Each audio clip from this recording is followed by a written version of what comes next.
They say you can't go home again, but nobody told me that home might be waiting in a snowbound chalet in the Swiss Alps, wearing a ridiculous Christmas sweater and holding 2 mugs of glühwein.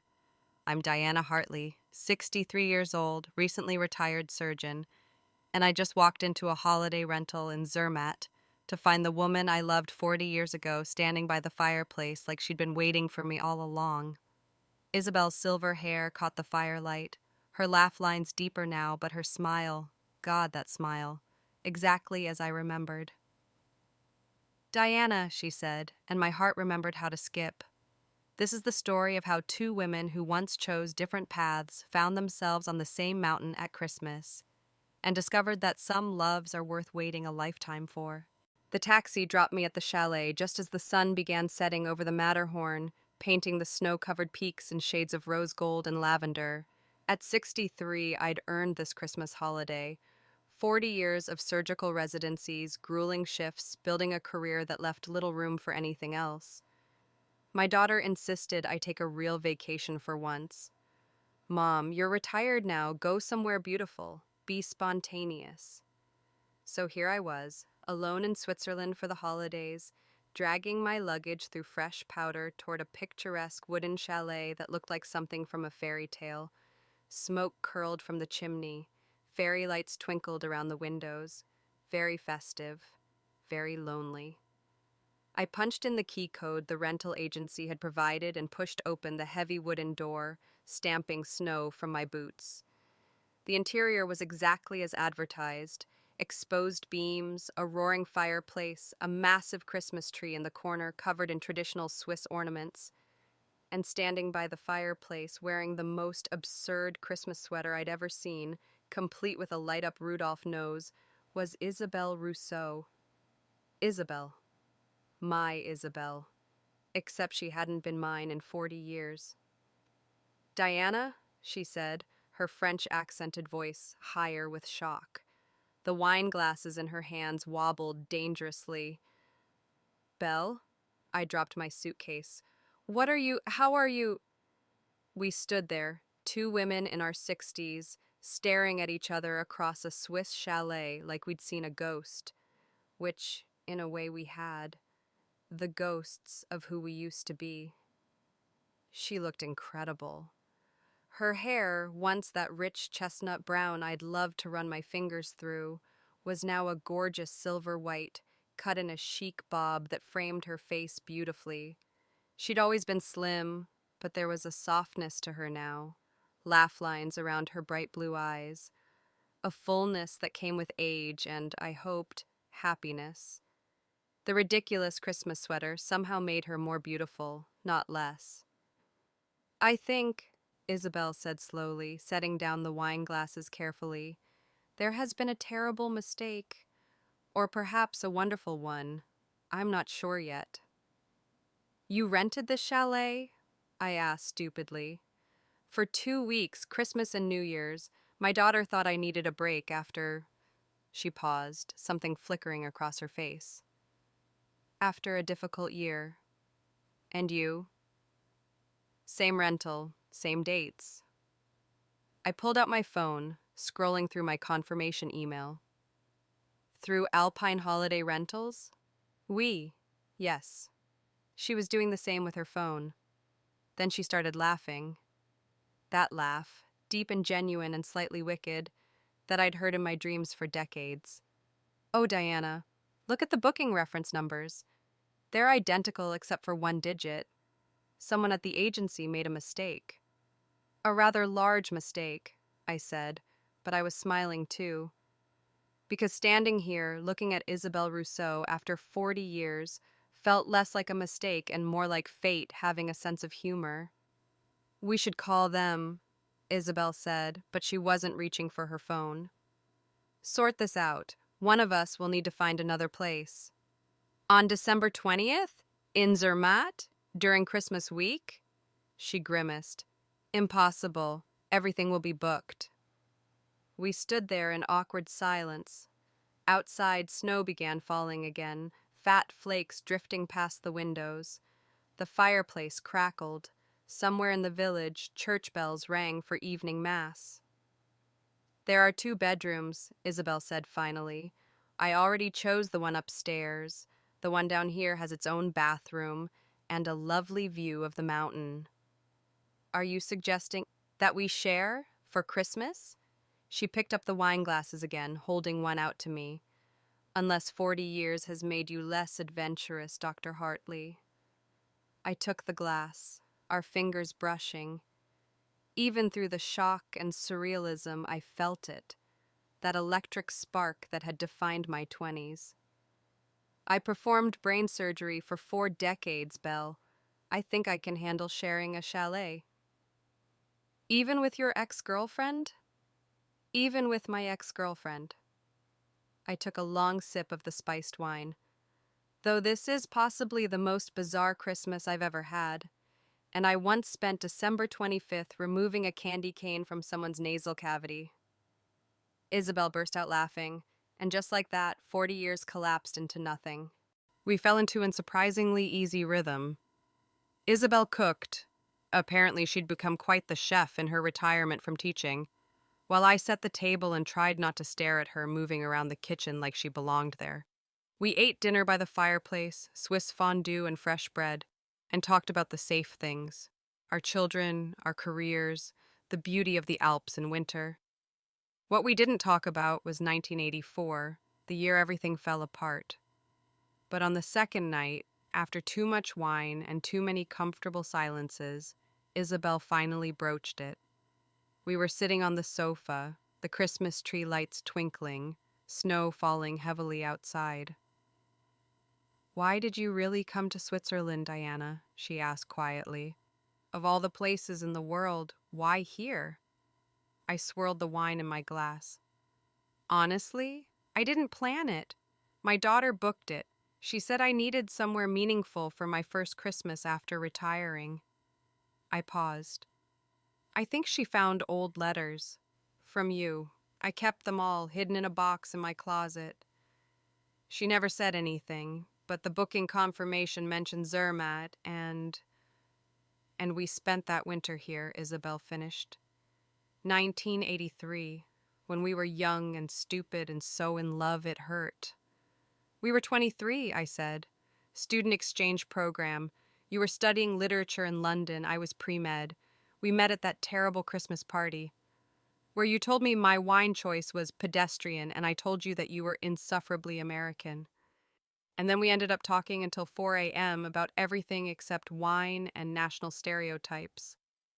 Isabelle smiled, but it was sad. "And then we came here, Zermatt, Christmas break. We rented that horrible little room above the bakery, and it snowed for 5 days straight, and we thought we'd found heaven." "We had found heaven," I said. "For 6 months, we had everything. Until my father found out." Her voice went flat. "Until he threatened to disown me if I didn't come home immediately and marry the man he'd chosen. Until I was too afraid to say no." This was it, the wound we'd never properly addressed. I'd been angry for so long. Angry that she'd chosen her family over us. Angry that she'd married a man. Angry that she'd disappeared from my life with barely a goodbye. But sitting here now, seeing the pain still etched on her face 40 years later, I finally understood. "You weren't too afraid," I said gently. "You were protecting your family. Your father would have cut you off completely. Your mother was ill. Your younger siblings depended on his support for their education." She looked at me, surprised. "How did you—" "I looked you up, years later. Found an interview you did for a French magazine about education reform. You mentioned your mother's passing, how you'd stayed close to help during her final years, how your siblings all graduated university." I reached over, taking her hand. "You sacrificed yourself for them, Belle. That wasn't cowardice, that was love." Tears streamed down her face. "I married him, Philippe, had 2 beautiful children, built a good life, a respectable life. But Diana, I never stopped thinking about you, about us, about that girl in Zermatt who knew who she really was and was too scared to fight for it." "What happened to Philippe?" I asked, though I suspected I knew. "He died 5 years ago, heart attack." She wiped her eyes. We were friendly companions. He knew, I think, that I didn't love him the way a wife should, but he was kind about it, never pushed.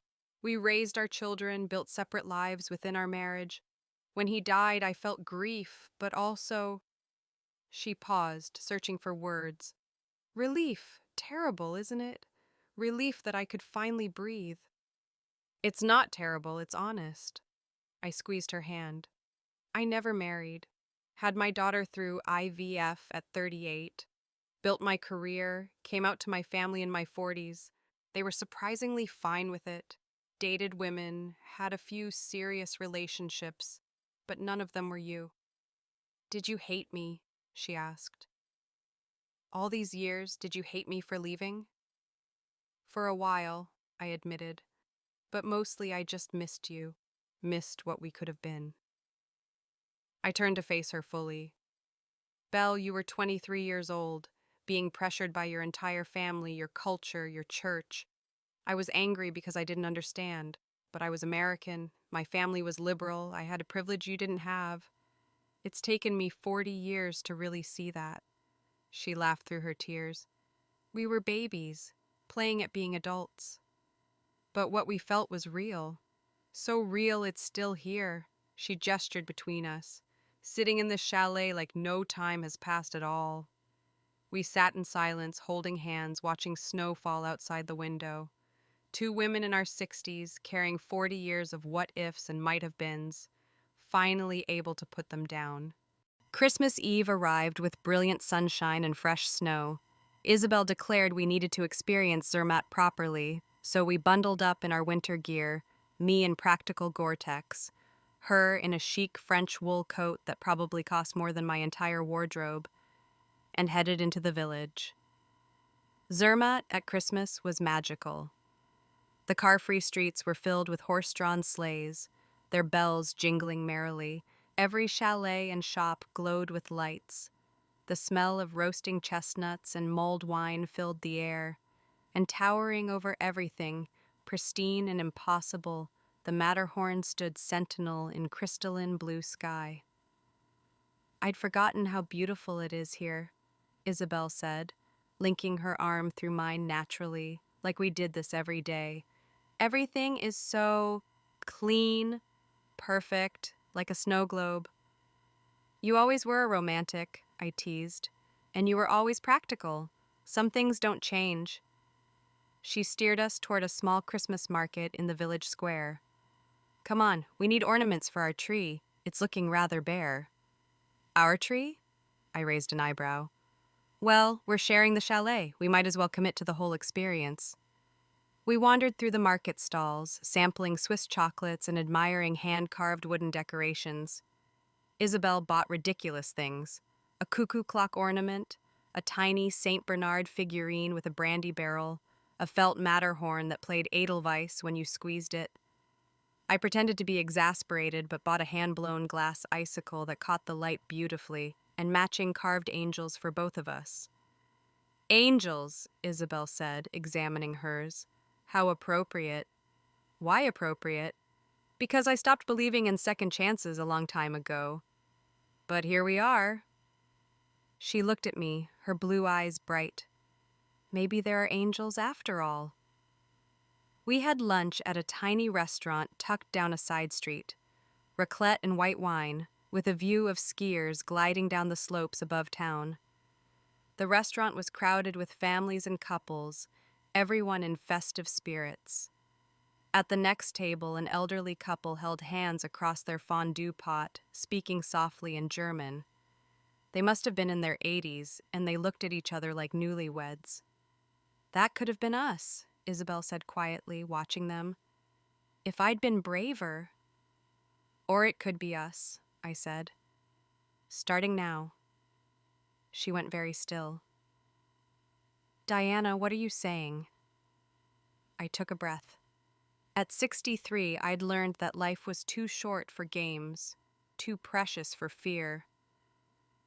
I'm saying that finding you here, in Zermatt of all places, at Christmas, it doesn't feel like an accident. It feels like the universe giving us another chance. and I don't want to waste it. We live on different continents, she said practically, but her hand found mine under the table. You're in Boston, I'm in Lyon. We're in our 60s. We have grandchildren, responsibilities, established lives. And we're both retired. We have time. We have means. We have nothing but possibilities. I turned her hand over, tracing the lines of her palm. I'm not saying we rush into anything. I'm saying we try. We give this a real chance instead of spending another 40 years wondering what if. You always were the brave one, she whispered. No, you were brave. You survived 40 years of living for everyone else. Now it's time to live for yourself, for us. A tear rolled down her cheek. I'm scared. Me too. But I'd rather be scared with you than safe without you. She laughed, kissed my palm, and said the words that changed everything. Okay. Let's try. That night, we decorated the tree with our new ornaments. We cooked together, her teaching me to make proper bûche de Noël while I showed her the trick to perfect chocolate truffles. We sang along to Christmas carols playing on her phone, her voice still slightly off-key, which made me love her even more. We opened a bottle of champagne at midnight and toasted to second chances, to Christmas miracles, to being foolish and brave at 60-something. And when she kissed me, soft and sweet and tasting of chocolate and champagne, it was like coming home after a 40-year journey. We spent the week between Christmas and New Year's creating our own world. We skied, badly, both of us tumbling in the snow and laughing like teenagers. We took the cable car up to Gornergrat and had hot chocolate while watching the sunset paint the mountains gold and pink. We stayed up late talking about everything, our children, our dreams, our regrets, our hopes. We made love for the first time in 40 years, and it was nothing like I remembered and everything I needed. Slower, gentler, marked by silver hair and soft bodies, and the beautiful vulnerability that comes with age. On New Year's Eve, we dressed up, Isabelle in an elegant black dress, me in a burgundy suit, and went to the village celebration. The streets were packed with revelers from around the world, everyone bundled against the cold, everyone filled with hope for the year ahead. At midnight, fireworks exploded over the Matterhorn, and Isabelle kissed me in front of everyone, not caring who saw, not hiding anymore. "Happy New Year, mon amour," she whispered against my lips. "Happy New Life," I corrected. Back at the chalet, wrapped in blankets by the dying fire, we made plans. Real plans. I'd spend February in Lyon with her. She'd come to Boston for April and meet my daughter and grandsons. We'd travel back to London, where we met, to Paris, to all the places we'd once dreamed of seeing together. We'd figure out the logistics, the practicalities, the 1,000 small details of building a life across 2 continents. But more than that, we'd give ourselves permission to be happy, to choose love this time, to be the women we'd always been inside, but had been too afraid to show the world. "Do you believe in fate?" Isabelle asked as the fire burned down to embers. "I believe in probability and chance and random coincidence," I said. "I'm a scientist." "That's not an answer." I pulled her closer. "I believe that 2 women making the same booking mistake that led them to the same chalet in the same Swiss village where they fell in love 40 years ago is statistically improbable enough to qualify as magic. So yes, Belle, I believe in fate, but only because fate brought me back to you." She kissed my temple. 40 years is a long time to wait. But here we are, and we have the rest of our lives to make up for it. Outside, snow began falling again, gentle, persistent, covering everything in white. Inside, 2 women who'd found each other, lost each other, and miraculously found each other again, held tight to their second chance, grateful beyond words that love, real love, can survive anything, even 40 years, even fear, even fate. 6 months later, I'm writing this from our apartment in Lyon. Yes, our apartment. Isabel and I decided that at our age, we weren't interested in wasting time with half measures. I sold my Boston condo, she sold her house in the suburbs, and we bought a place together in the old city, with windows that overlook the Rhone and space for both our children to visit. It's not always easy. We're two independent women set in our ways, occasionally stubborn, with strong opinions about everything from coffee to politics. But we wake up together every morning, and that's worth any compromise. We're planning our life, travel, volunteer work, time with our combined family of 5 children and 8 grandchildren, who've all embraced our relationship with surprising enthusiasm. This Christmas, we're going back to Zermatt, back to where it all began, and where it began again. This time, we're bringing our whole family, our children, our grandchildren, everyone who makes our lives complete. We're going to show them that it's never too late for love, for truth, for second chances. Have you ever gotten a second chance at love later in life? Or maybe you're still waiting for yours? Share your story in the comments below. And remember, whether you're 25 or 65, it's never too late to choose love. It's never too late to come home to yourself.